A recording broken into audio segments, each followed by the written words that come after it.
Alrighty then.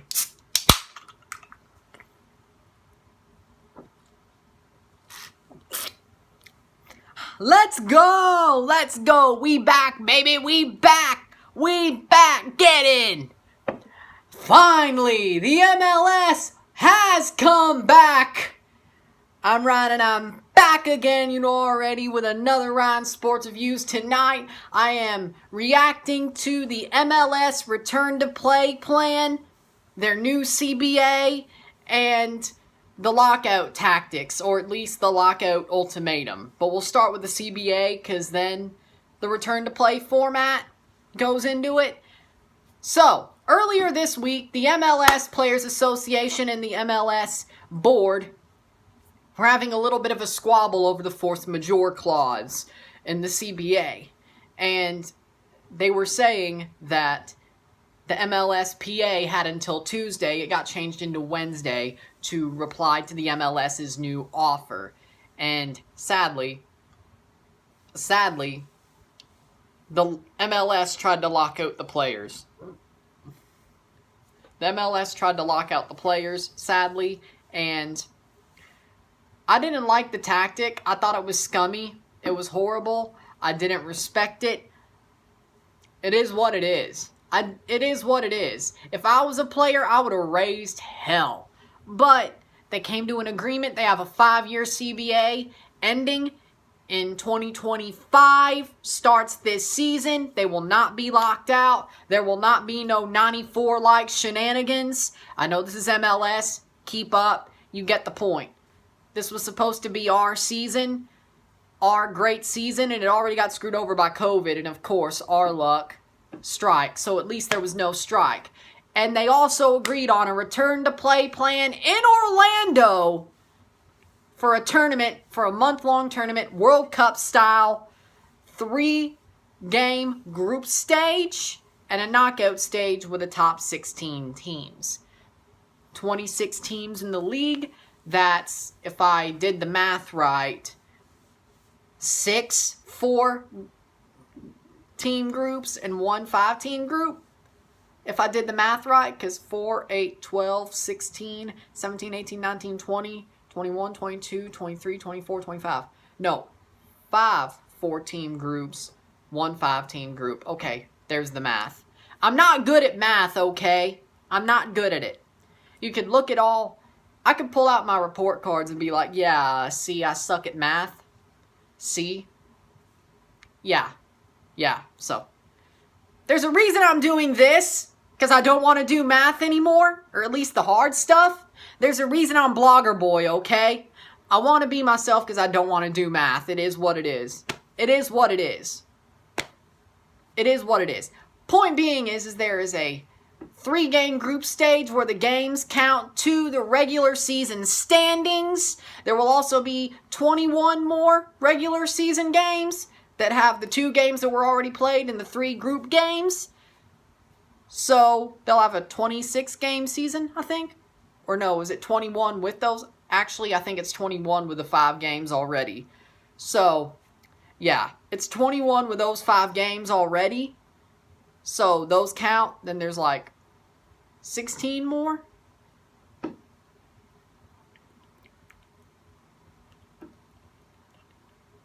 Yeah, 16 more games that are regular season home markets. And then they'll have a playoff. So it's not that bad of a hit. So I'm not going to complain. And then the top 2 teams, 12. So the top 2 teams in every group, plus the 4 best third-place teams, would make the knockout stage. The 16-team knockout stage, like the World Cup. So that's pretty good. I like that. I think that's an amazing format. Then a knockout stage, round of 16, quarterfinal, semifinal, final. The winning team is going to play 7 matches. That's amazing. And also, the winner of the tournament gets an automatic CONCACAF Champions League spot for next season. And I don't know if the Canadian teams are allowed in that, But let's be honest, there will not be a Voyageurs Cup this year, so somehow MLS-wise, the Canadian spot will be determined. So, if that's the case, why not let Toronto, if they win this cup, get that spot? It's going to be crazy, and it is what it is. But if Toronto wins this tournament, they should get the spot. There will not be a Voyageurs Cup this year. That's pretty much obvious to everybody who's been watching the situation. It's obvious. There will not be a Voyageurs Cup because of how the CPL is returning, how MLS is returning, just the different bodies of Canadian soccer in that tournament. It's not going to happen. The Canadian Premier League champion will still go to next year's CONCACAF League. Somehow, it's going to be an MLS team in the Champions League for the Canadians. They're going to have to change the rules a little bit because of a pandemic. Hell, there could be 2 Canadian teams. They could be like, hey, Toronto won this tournament, but the best team that had a record in the MLS that wasn't Toronto, that actually gets the Canadian spot, was Montreal. They're going to have to change the rules somewhat. It is what it is. If Toronto wins this tournament, they get that spot. It's only fair. It should be, but it is what it is. Of course, MLS is probably going to come out and say only American teams, even though the Canadian spot's probably going to be decided by MLS play because of how screwed up this year is. And I get that, and Toronto's probably still going to get that spot, so I'm not worried because Montreal's not going to overtake us, and Vancouver sure as hell ain't going to overtake us on points. I'm not worried about it. But if we win this tournament, which we should, because we're one of the best teams in the league, and I'm sure we'll probably finish top 2 in our group, or at worst, one of the 4 best third-place teams. After that, anything can happen. Anything can happen. So this tournament, we should be deep into it. We should be deep into it. Now you say, but hey, the World Cup style. Look at England. They never went as deep as people thought they were. When they actually had pressure, nobody thought they would, or they never went deep like people thought they should have when they had pressure. Now 2018, well, they didn't have pressure. They actually outperformed their expectations. I mean, let's remember, 2 years before, they got knocked out by Iceland and they had Harry Kane on corners. Come on. Christ above. Jeez. Why would you... That's like Toronto putting Josie on corners. Actually, no. I think he'd probably do a better job than Harry Kane. But still. Oof. Not a good idea. Not a good idea. Not a good idea. You're taking out one of the taller players in the box to deliver corners. Yeah, maybe Roy Hodgson has lost the plot, but whatever. That's by the by. Who cares? But still, you could say, but the World Cup format, it can ruin teams quickly. Look at Germany last time. Sure, but do you think Toronto FC is going to bottle 3 group games? No. No, they're not. Who said they're going to bottle that? Their group is probably going to be another good team and 2 bottom feeders in the East or the West. Either way, they're going to have a group where they get at least 6 points and maybe a 7th. I think that could guarantee you a top 2 spot. They're going to get a group like that. Come on. Come on. I'm not worried. I never was worried. I like this format because Toronto should do fine. And even then, as long as we get some amount of points out of the group stage to put into our regular season total for the next games that are actually just regular season games after the tournament, great. Great. Great. I'd gladly love to have the Supporters Shield getting 9 points in the tournament. So add that to the 4 we already have, 10, 11, 12, 13. That's probably going to be one of the teams that are qualifying for the Supporters Shield, or vying for it, should I say. Amazing. 7 points might even do it. 7 points might even do it. But as long as we get the amount of points we need to move on, we'll probably be vying for the Shield for the rest of the season. That's all I want. Or at least the top 2 in the East. Good for me. Good for me. Good for me. I'm not going to complain about it. I like the format. I think it's amazing. I love it. MLS is back. That's all I want. That's all we want as football fans.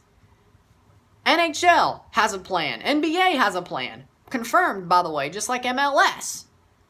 They're all coming back. The only one who may not is the MLB. They got some problems, but they always have. Look at 94, as I said. They got problems. Problems. So you know what it is. At least the sport that I care about the most and the second most are coming back, and I have those. And the NBA, because I do want to see the Raptors try to repeat, and I think they can, but it's football and hockey for me. That's my area. Mostly football, but I could talk about hockey with the best of them. If Dangle had me on his podcast, I would be amazing on there. Say I had a podcast and tried to bring him on mine, which would be football, he probably wouldn't know his left foot from his right. And that's not disrespect. That's just what it is. I'm into hockey about the same as I am football. I could do both. He just likes hockey. And you could say, but he wore a York 9 jersey on Twitter a couple of weeks ago. They probably sent it to him. They probably sent it to him. He knows probably a little bit about football, but not like what I know. Probably just follows Canada, the Azori, and York 9 probably. Maybe TFC, but he's not like diehard in both like I am. I'm just using that as an example, you know? Talk about it with the best of them. No disrespect at all, but no disrespect at all. Why did I go there? I'm hyped, that's why. I'm hyped, that's why I went there. That's going to be a perfect no context joke in a couple of years when somebody starts a no context Twitter account for me. Do it now. Come on. I've got a gold mine everywhere. Come on. I've got a gold mine. Come on. It is what it is. But I love the new MLS Return to Play plan. I'm happy they didn't lock out. I'm happy they have the CBA. We have 5 more years of labor security in the league. We have the return to play format. We have a season, my friends. All this quarantine content was not for naught. It was for something. We got this. We still got momentum. This quarantine content was for something. You love to see it. So, if you like this video, like it, share, subscribe. You know what it is. Tell all your friends. Monday, I'll do a review video on NXT TakeOver in your house. Why not? Why not? I still have to have a month of quarantine content because MLS won't start playing again until July. They return to training in June, middle of June, 24th, but they don't start playing until July. I don't think they'll air the preseason games or like the warm-up games or any of the training sessions. So, if there's any big news, I'll talk about it. But mostly still quarantine content for the next month. So, we're going to talk about TakeOver in your house on Monday. Review it. You love to see it. I'm Ryan and I'm out. Peace!